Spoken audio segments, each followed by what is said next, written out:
Also, I apologize if I start to get emotional up here. To be standing up here when I know so many of my heroes have spoken up here, is such an honor.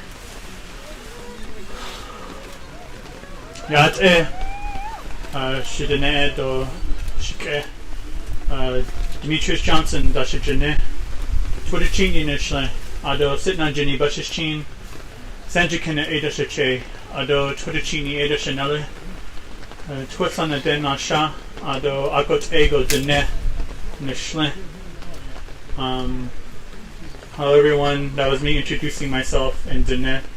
I'm Twitterchini, Bitterwater, born for Black Streak Wood people.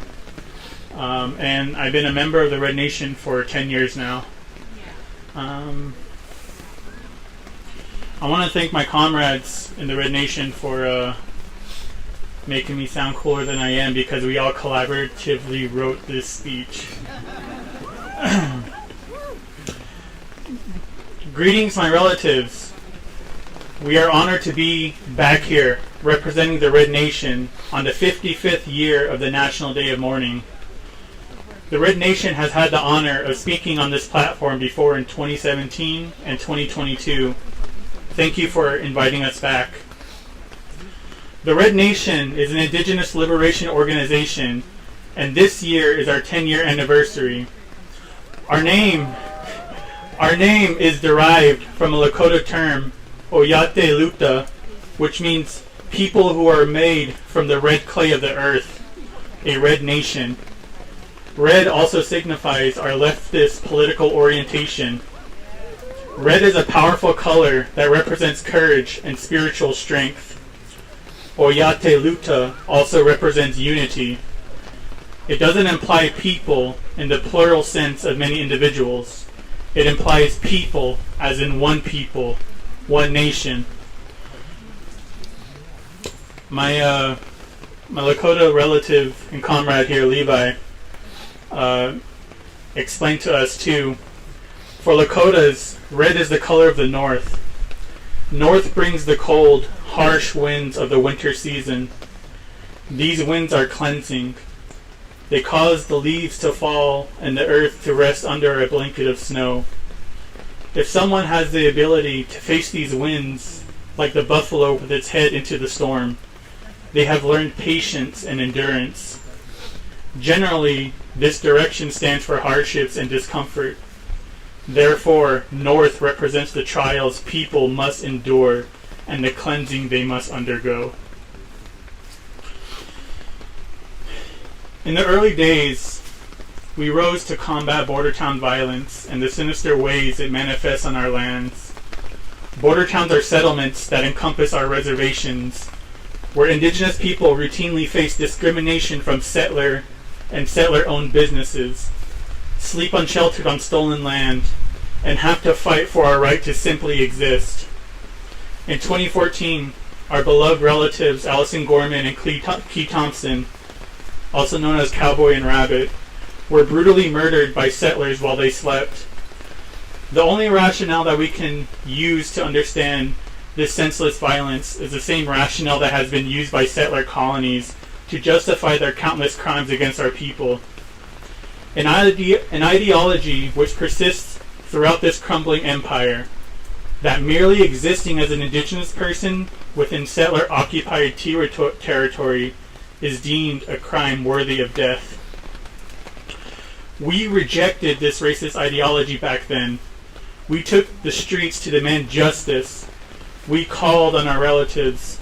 We spoke out, and from that point on, our mission has sought to center justice and dignity for all indigenous people of this earth.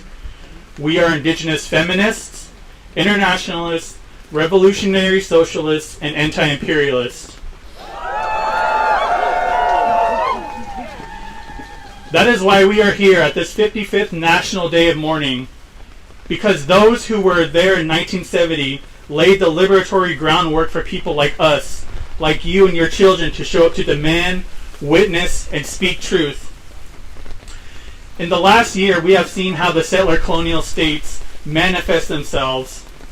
We have seen how mainstream media is used by the settler states to justify, perpetuate, then make invisible, yet again, a genocide in Palestine without consequence.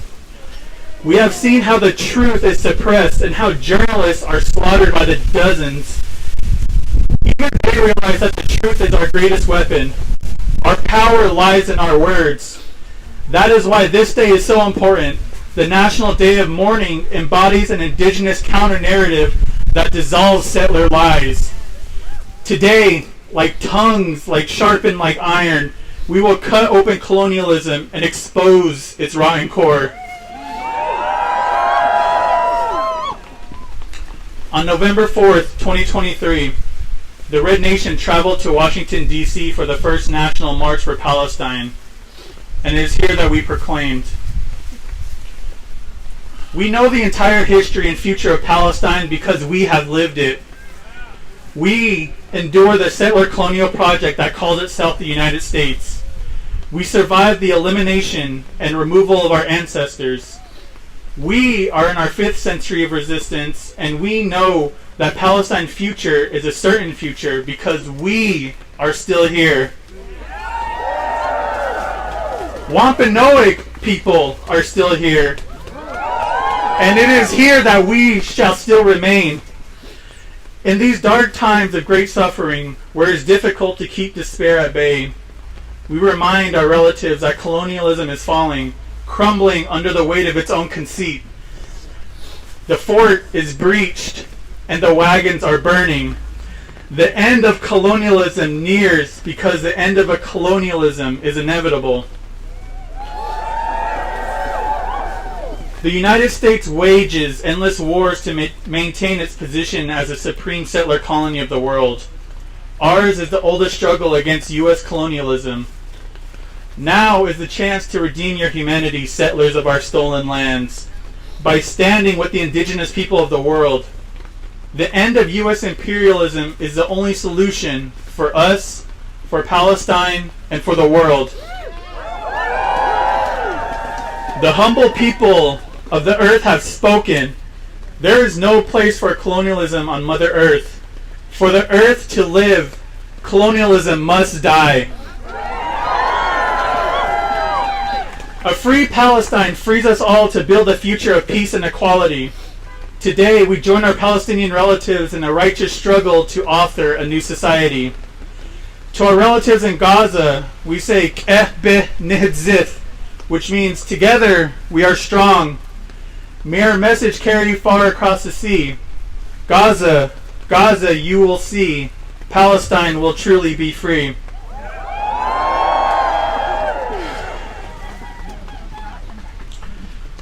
Today, we deliver a devastating blow to colonialism.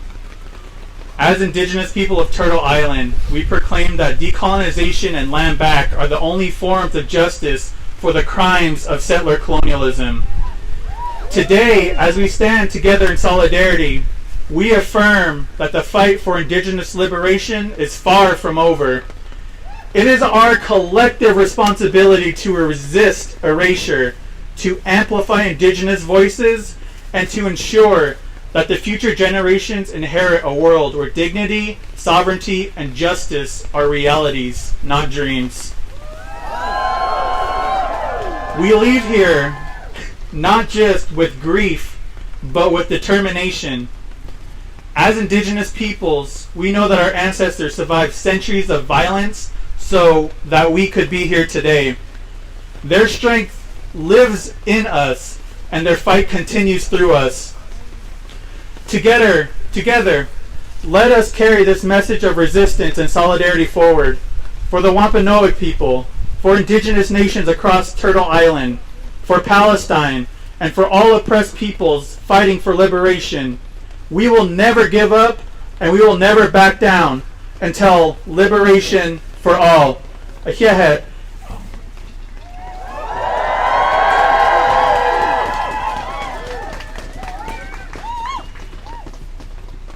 And so I know we're supposed to march after this, but just a real quick plug, follow Red Nation on social media. But also, please join us in a. I'd like to lead a chant of sorts. So repeat after me. From Plymouth Rock to Palestine. Occupation is a crime. From Plymouth Rock to Palestine. Occupation is a crime. Yeah.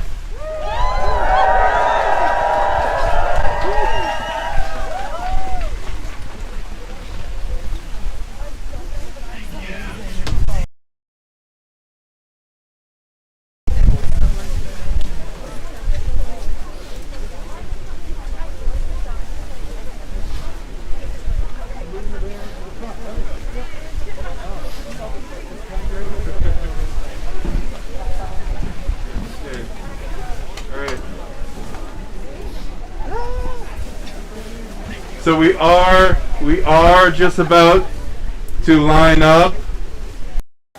The order is our prayer keepers, Rosalba and Juan Gonzalez.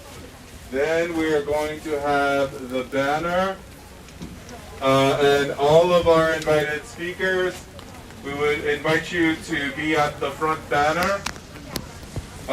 After that, we're going to have all of our indigenous peoples behind the banner. And then we're also going to have the truck behind the